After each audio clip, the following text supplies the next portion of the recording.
Hi everyone, we are graduate students with Bluefield College and VCOM's Masters of Arts of Biomedical Science program, and today we are going to talk to you about gastrointestinal enzymes. So as you see in this slide, there are several organs that play a role in the digestion of the foods that we consume. We have our esophagus, stomach, small and large intestine, pancreas, gallbladder, liver, organs that you're probably familiar with. And before we get into the enzymes associated with these organs, we are first going to talk about the enzymes that are located in our mouth. So before we get into the specific enzyme, usually something to note about enzymes is that when you have the suffix ase connected to a substrate, it's usually going to mean that that enzyme breaks down that substrate. So the first enzyme that we are going to talk about in the mouth is salivary amylase. And what it's going to do is break down a form of starch, a carbohydrate, called amylose. Amylose is just a sequence of polysaccharides that are bound together by alpha-1,4 glycosidic bonds. It's going to break down amylose into a disaccharide of glucose called maltose by the way of hydrolysis. So it uses water in that process to break down amylose into maltose. And we also have another enzyme called salivary maltase located in our mouth that will then break down that maltose into two individual glucose units. Something to note is that only about 5% of the carbohydrates that we eat are broken down in the mouth, and this is to avoid tooth decay. It's secreted by salivary glands in our mouth. You can see our parotid gland, submandibular gland, sublingual glands, all producing amylose. And in this photo here, you can see just amylose being broken down by amylase into multiple units of maltose. The second enzyme that we're going to talk about in the mouth is called lingual lipase. So just based off of this, you can probably infer that it's produced by glands in the tongue, and it's going to break down lipids, lipase. So this enzyme is produced by serous glands in the mouth called von Ebner's glands. They're located here kind of behind the circumvallate papillae and deep in the tongue. They're produced whenever we consume fats.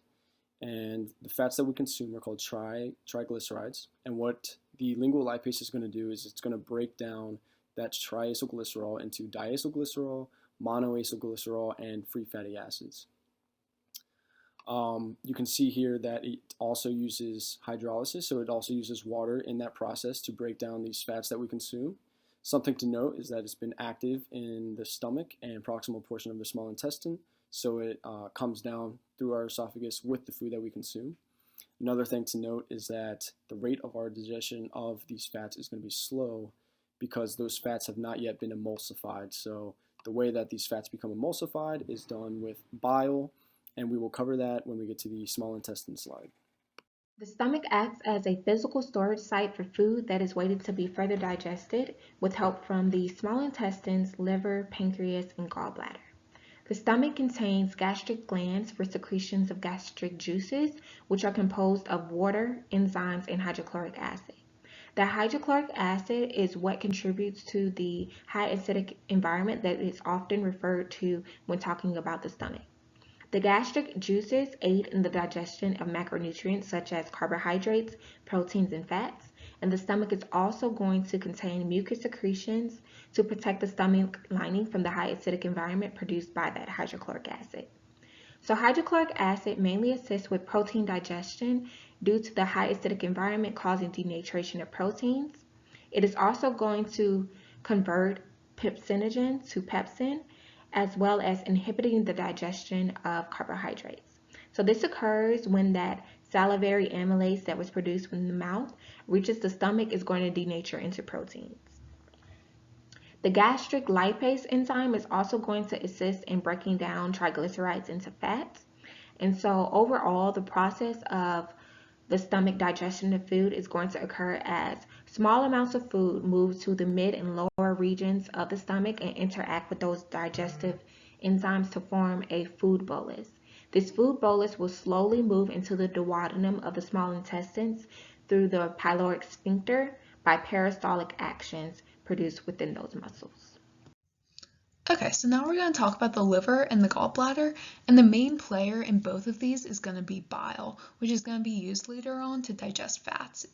So we're going to start out with the liver, which is going to be this big organ up top here in this picture.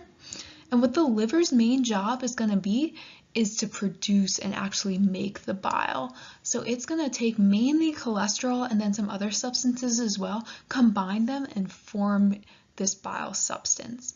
However, the thing is, the liver can't really store the bile that well, it just makes it. So what it's going to have to do is send the bile down to the gallbladder, which is this bright green round organ right under the liver. And what the gallbladder's main job is going to be to actually store this bile and just give the bile a place to stay until the body needs it. And then when the body ingests some kind of fatty food or there's some kind of fatty substance in your digestive system in general, then this is going to trigger the gallbladder to secrete this bile. So the bile is going to then move out of the gallbladder into this common bile duct, which is going to be the green tube on the left here, into your small intestine, which is going to be this pink tube at the bottom here. And then we'll talk about the small intestine more in a few slides, but then the small intestine is going to be in charge of actually using this bile to digest whatever fatty substance you need to digest. So overall, to start out, the liver is going to make the bile, it's going to move to the gallbladder to store the bile, and then when you eat something fatty, it's going to move to the small intestine to actually have the bile do its job to break down these fats. So next we have the pancreas, which will secrete its enzymes into the duodenum, which you can kind of see in the picture here is the first part of the small intestine that kind of comes immediately after the stomach in the digestive tract. And so first enzyme is pancreatic lipase, which works together with the bile secreted by the liver that we talked about before. And this helps to break down any dietary fats. And then next, sodium bicarbonate helps neutralize hydrochloric acid secreted by the stomach. This is because it kind of comes right after the stomach, so that's when that acid needs neutralized after it's done its duty. And then, like I said, bile is produced by the liver, which works with pancreatic lipase to break down fats. And then amylase breaks down dietary starches along with the salivary amylase from the mouth. And then finally, protease breaks down dietary proteins, as the name sort of suggests. So the small intestine is the site of most nutrient absorption and some digestion as well. It's about 20 feet long and has a large surface area due to these large circular folds within the small intestine, the villi over here, and microvilli, which form a brush border along the intestinal cells. The microvilli and the villi also aid in absorption. And there's 3 segments of the small intestine: the duodenum, which is the initial segment connecting to the stomach, the jejunum, which is the middle segment of the small intestine, and then the ileum, which is the final segment of the small intestine, and that connects to the colon, also known as the large intestine. The small intestine receives secretions from the pancreas and the gallbladder through the common bile duct, and chyme travels through the 3 segments of the small intestine to the ileocecal valve of the large intestine. And that chyme is moved by peristalsis, which is involuntary constriction and relaxation of the muscles of the intestine, creating wave-like movements that push the contents of the small intestine forward.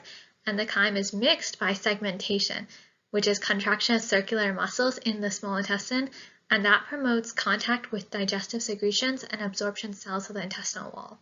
So majority of absorption takes place in the small intestine. So absorption techniques include simple diffusion, facilitated diffusion, and active transport. Simple diffusion is when nutrients just cross the cell membrane into intestinal cells freely with no transport required, and these are water and small lipids. Facilitated diffusion applies to water-soluble vitamins, which need, and these are nutrients that need specific carriers to transport them from one side of the cell membrane to the other.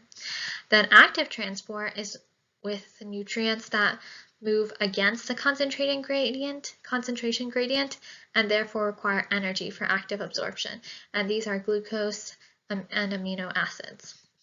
So in carbohydrate digestion and absorption, so over on the left in the picture, after pancreatic amylase breaks starch down into small polysaccharides and maltose, disaccharidase enzymes, maltase, sucrase, and lactase on the surface of the small intestinal cells, which are located on the intestinal walls, hydrolyze the disaccharides, maltose, sucrose, and lactose into the monosaccharides or the single sugars, glucose, fructose, and galactose. Specifically, maltose is hydrolyzed by maltase into 2 glucose molecules. Sucrose is hydrolyzed by sucrase into fructose and glucose.